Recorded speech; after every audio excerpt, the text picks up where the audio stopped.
Good morning, my dear students. Myself, Dr. Javed H. Sagar, Professor and Head of the Department of Cardiopulmonary Department.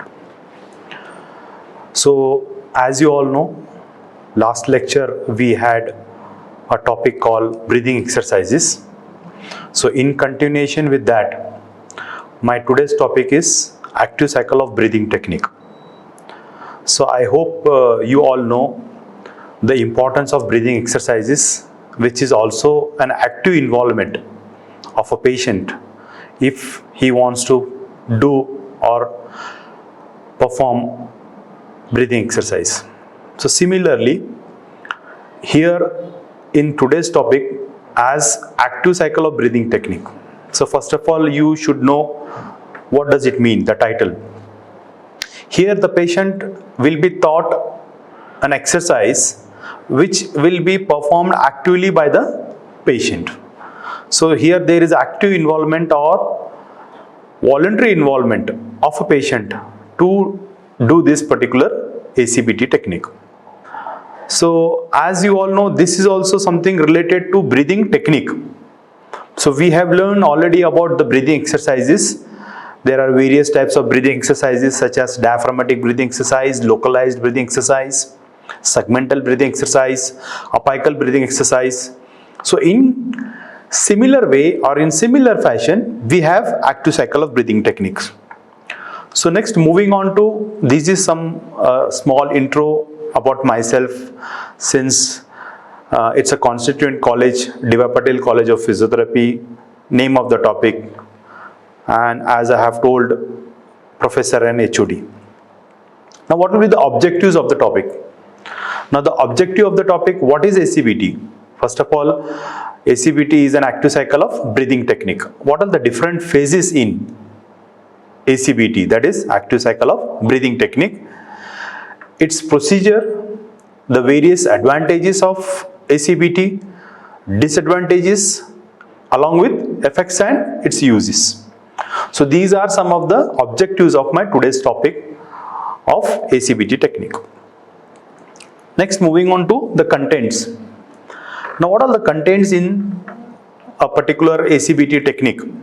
As you all know, we have to know a small intro about ACBT, which we will be taking forward now.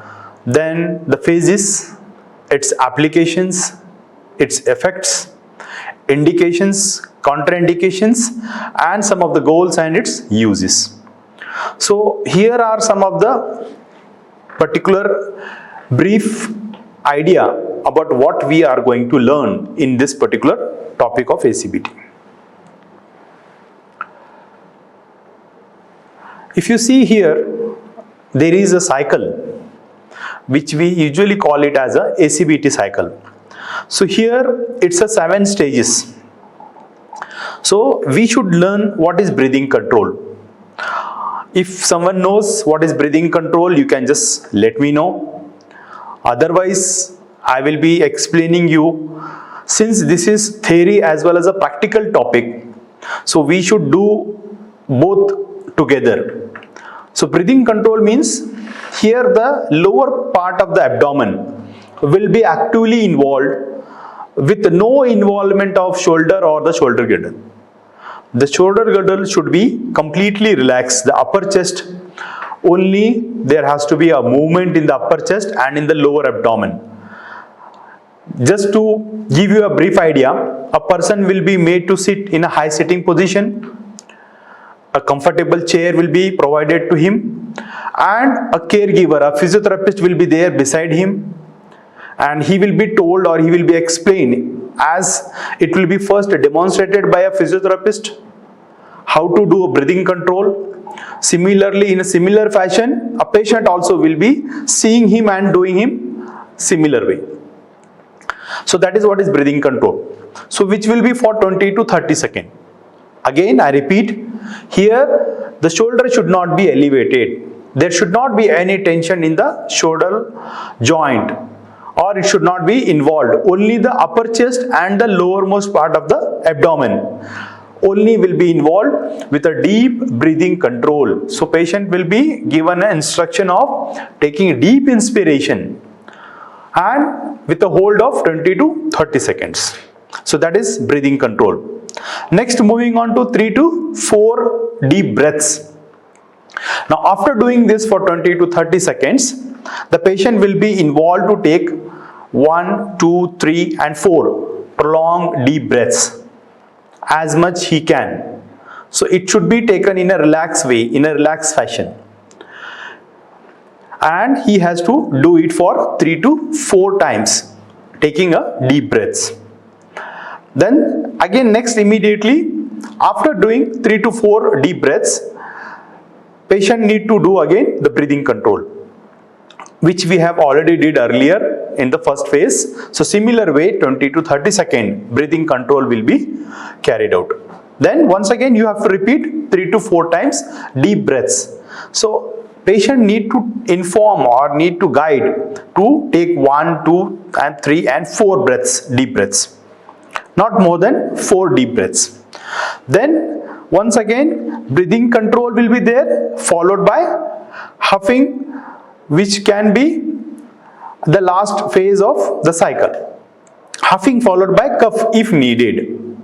Now let me ask you a simple question. What is the difference between huffing and coughing? Anyone? Huffing means it is partially with the open glottis, but whereas coughing is with a completely closed glottis. Now for this we have already discussed earlier about the coughing mechanism. Can anyone tell me what is the coughing mechanism here?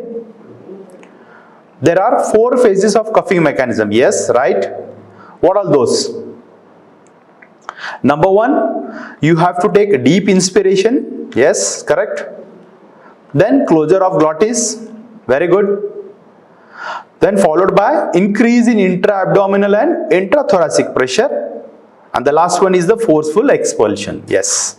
So these are the 4 phases of coughing mechanism. I repeat, deep inspiration, closure of the glottis, increase in intra-abdominal and intrathoracic pressure, and the last one is the forceful expulsion. Yes, this is what is cough. But whereas if you see huffing, it is with partially open glottis. Let me give you one simple example. By keeping your hand in front of you and you have to blow in this fashion. This is how you do huffing.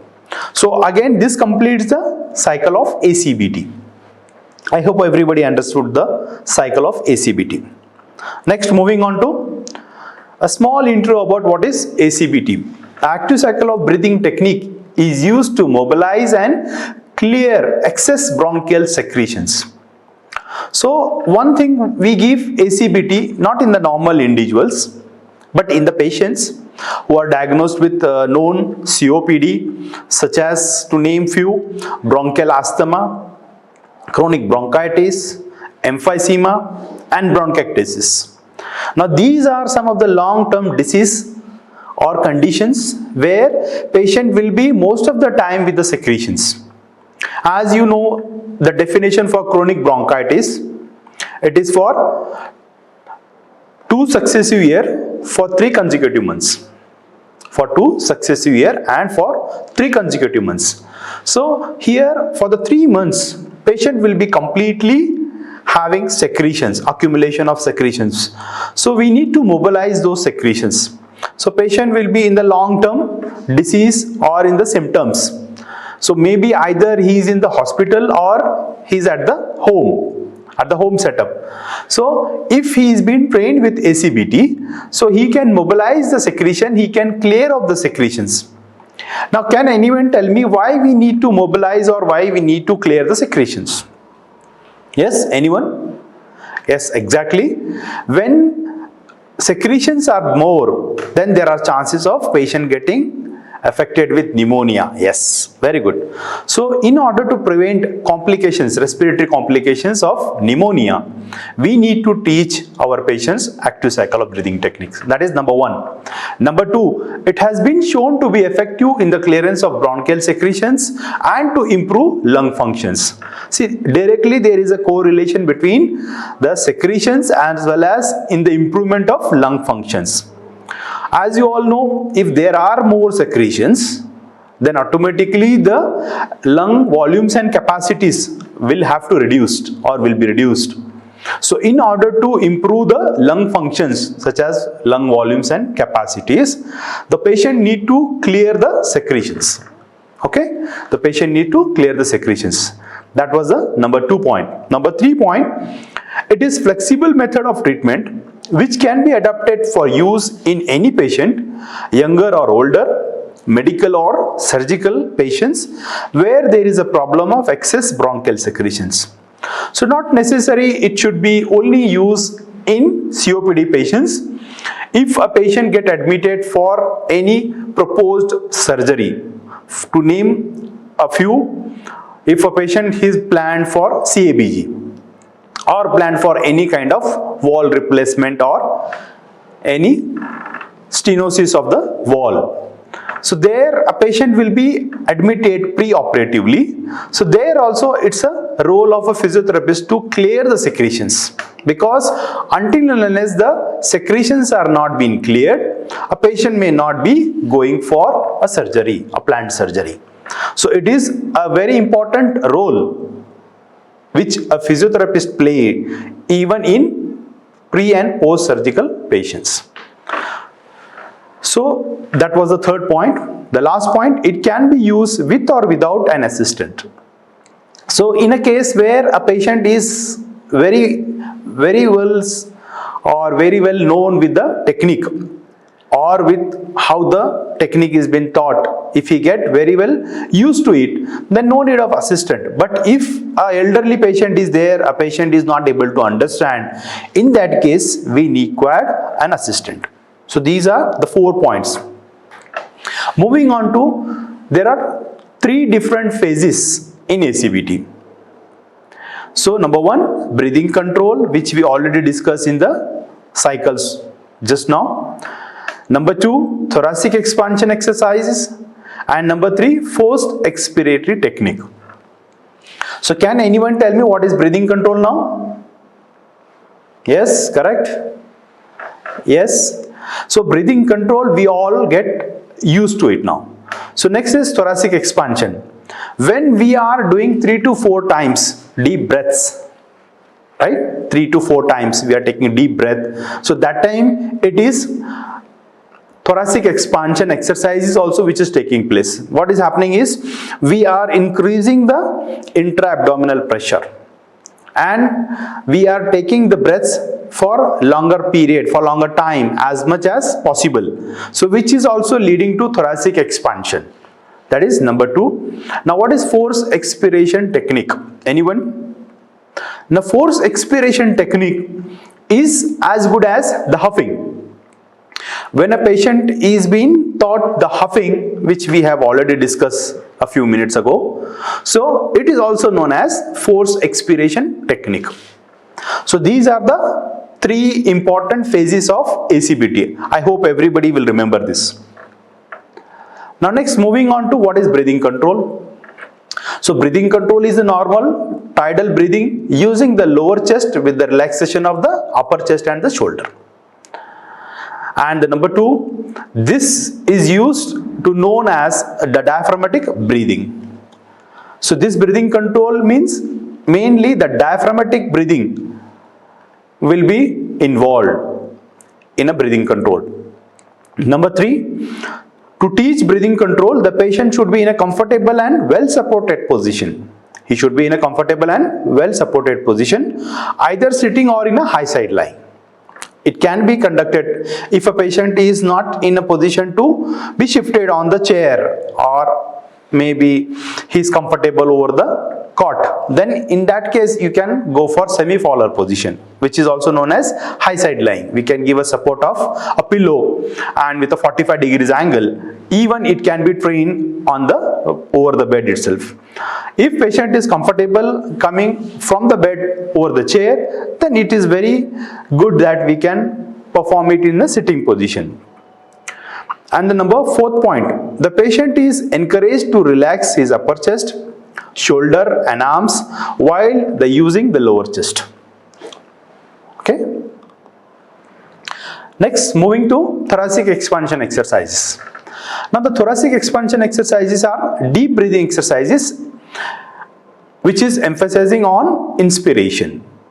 Okay, so mainly, as I told you, 3 to 4 times deep breaths which involves thoracic expansion. So the inspiration is active and may be combined with a 3-second holds before the passive relaxed expiration. Number 3, the post-operative maneuver of 3-second hold at full inspiration has been said to decrease collapse of lung tissue. Has been said to decrease the collapse of lung tissue. So this is a small brief intro about thoracic expansion. Now moving on to forced expiratory technique. As I told you earlier also, forced expiratory technique, it's a combination of 1 or 2 forced expiration, which is also known as huff, and with a period of breathing control. So a huff to low lung volume will move the more periphery situation secretions, and a huff from a high lung volume will clear secretions that have reached the more proximal airway. So what is the idea behind here? Whatever the secretions which are present, it is present in the lowermost part or the basalmost part of the lungs. So by way of huffing, a patient can feel the secretions, they are moving from the basalmost part to the proximal part. So once it reaches the proximal part, then the patient need to do huffing or coughing and remove the secretions. So literally by keeping the hands of the patient over the chest wall, the patient can feel that secretions are literally moving from basalmost part of the lungs to the uppermost part of the lungs. That is the proximal. Next, what are the application of ACBT? Now, as we just came across the cycle, which was having 7 different phases. So similarly, in this application, the cycle of breathing control, thoracic expansion exercises, and forced expiration technique is adapted for each patient. Number 1, the breathing control. Number 2, 3 or 4 thoracic expansion. Then with the 3-second hold. Then chest clapping, chest shaking or vibration. Now during the patient, when he is being performed to do 3 to 4 thoracic expansion, at that time only, even you can apply some of the chest manipulations. Chest manipulations, can anyone tell me what are the different chest manipulations? Yes, percussion, shaking and vibration. So as you all know, percussion, which has to be done with the cupped hand, and the vibrations as well as the shaking. So when you know that the secretions are present either in the uppermost part of the lung segments or in the middle or in the lowermost part of the lung segments. So I hope you all know the various segments and the various lobes of the lungs, which we have already learned in the first year. Correct? So there are upper lobe, middle lobe and lower lobe. So if any particular lobe or any particular segment is having more of secretions, then you can focus, you can give emphasis on that particular segment, and you can give shaking and vibration along with percussions. So that can also be a very effective one. And the last one is the breathing control.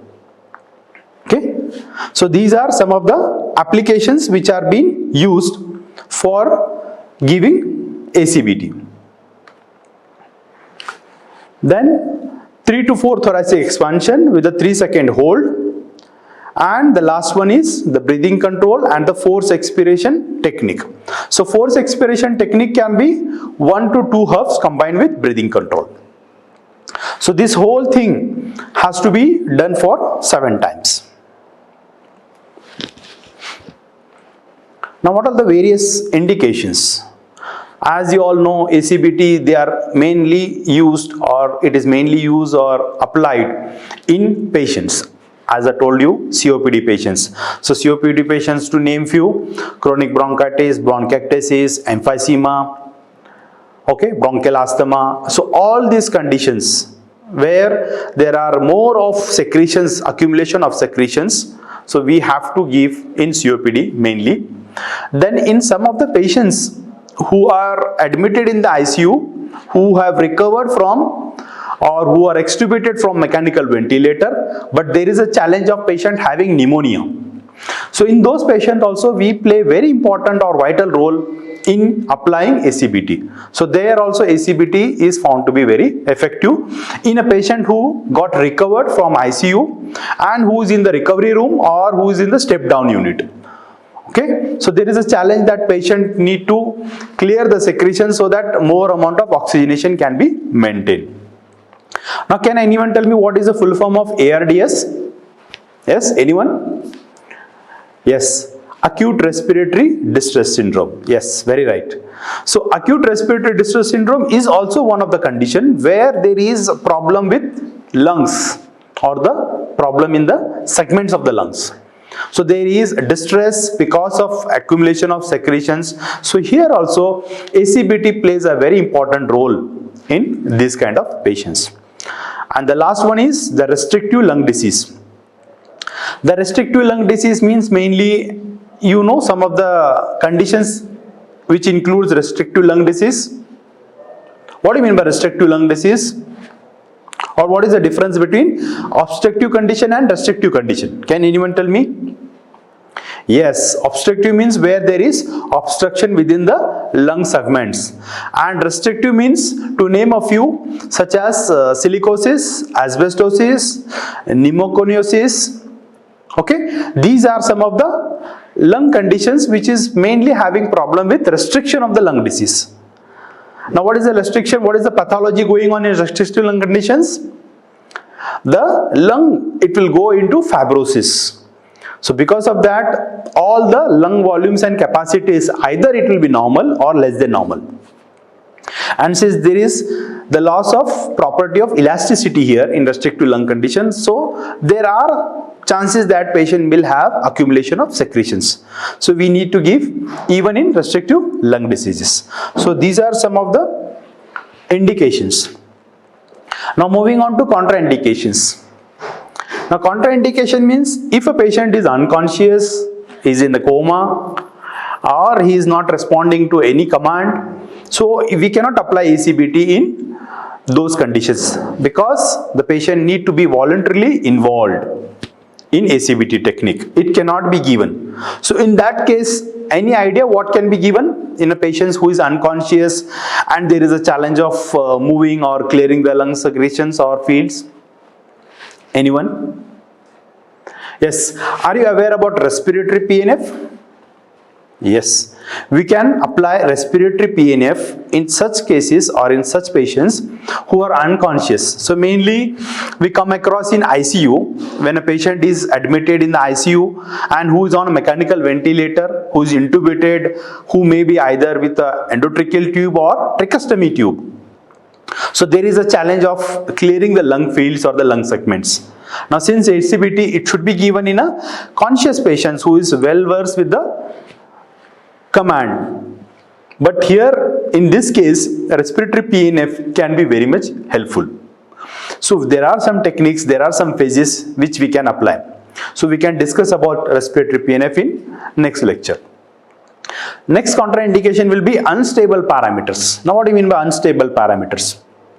Unstable parameters means patient is having very high BP, or maybe patient is having tachycardia or hypotension. In those conditions, we have to be first stabilize the patient. We have to make him come back to normal so that we may increase their furthermore condition. That is, the progression may not be very well observed. So we should avoid giving or we should avoid using ACBT in a unstable patients, such as if patient is having high grade fever, we should not apply. Or patient is having palpitation, or patient is having syncope or some sort of giddiness, then we have to stabilize the patient and then we have to apply the ACBT technique, not to aggravate the symptoms. Then number 3, critically ill patient. As I told you, if a patient is in the ICU and he is on a pulse oximeter or he is being monitored continuously 24/7, and you are trying to apply ACBT, no, that should not be done. So ACBT is mainly, our intention is to clear the lung fields, to clear the secretions, to make him back to normal by maintaining his oxygen saturation or his ABGs and PFTs. But if a very critically ill patient is there who wants to rest or who doesn't have their normal values, so in those conditions we should not apply the ACBT technique. Now next, moving on to what are the goals and its uses. Now mainly, if you see, the goals is to clear the lung secretions. As I told you earlier also, and I repeat once again, if more secretions are there in the lung segments or in the lung fields, then the patient will be having reduced oxygenation. Okay, and because of more amount of secretions, there could be chances that patient may have respiratory acidosis also, which is one of the parameter of ABG. So we have to clear the secretions as much we can, so that the oxygenation can be improved in those patients. And number two, to assist in normal breathing pattern. Now if you see, in patients who are having more secretions, even the rate and the depth of respiration also will be altered. So we call it in other way, that is increased respiratory rate. Okay, increased respiration or increased respiratory rate. So again, to normalize him or to assist him to come back to normal breathing pattern, we should use ACBT. Now I think some of you may be knowing what is Cosmos breathing, what is apneustic breathing. Those are abnormal breathing patterns. Okay, Cosmos breathing and apneustic breathing, chain stroke breathing. So those are the abnormal breathing patterns which usually are observed or which are being seen. So even to make them back to normalize, we have to clear the lung field so that patient will not be exerting more. And number 3 point, to improve oxygen saturation. As I told you, we can see by using pulse oximeter that how much is their oxygen saturation. If the oxygen saturation is low and if patient is having more of secretions, then we need to clear the secretions. What are the different ways of clearing the secretions? Can anyone tell me? Other than ACBT, what are the different methods and ways of clearing the secretions? Yes, very rightly said. Suctioning. We use even suctioning in these patients who are having more amount of secretions. So suctioning also helps in removing the secretions. So after that also we can apply ACBT, because suctioning means it could be troublesome for the patient sometimes.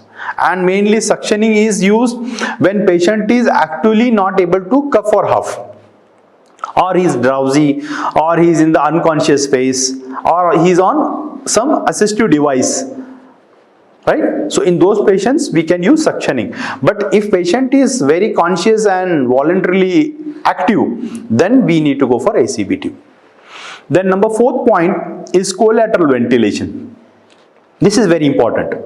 What happens sometimes, because secretions are more in one of the segment of the lung, so what happens is there is no collateral ventilation, or collateral things are not happening, such as interchange of oxygenation. So in that case also collateral ventilation will get improved if you go for more of ACBT techniques. So that is also one of the very important effect. Then the number 5th one is the long-term bedridden patient. Long-term bedridden patient means a patient who is in a long-term disease process, or he is in condition where he is not recovering because of his some other illness, some other secondary complications. So due to that he is not been mobilized, or he is not doing ambulation. Most of the time he is sleeping on the bed, maybe 5 to 6 hours he is sleeping on the bed. So in those patients also accumulation of secretion is the biggest challenge. So again we can motivate them, we can facilitate them, we can make them sit on the chair, we can make him walk, and we should train the ACBT technique in a long-term bedridden patients. And number 6 is self-assisted technique. It is also known as a self-assisted technique for home remedy. Now as I told you, a patient may not be for the long time or for the long period in the hospital. So one day he will get discharged, but immediately after he get discharged, he should not completely rely or he completely rest. So he has to continue whatever was being taught or whatever was being trained in the hospital. So for that reason, again, it can be one of the home remedy exercise, the ACBT. So which is very easy to learn. It doesn't require any sort of equipment or any table. It can be carried out anywhere, anytime without any equipment. So it is a self-assisted technique for home remedy also. And number 7th one, to prevent secondary complications such as pneumonia. As I told you already, pneumonia is one of the complication, very major complication in any patient or in any respiratory conditions. So in order to prevent pneumonia, ACBT can be a very effective technique. So are there any questions and answers from any one of you? Yes? No questions and answers. Okay, thank you very much.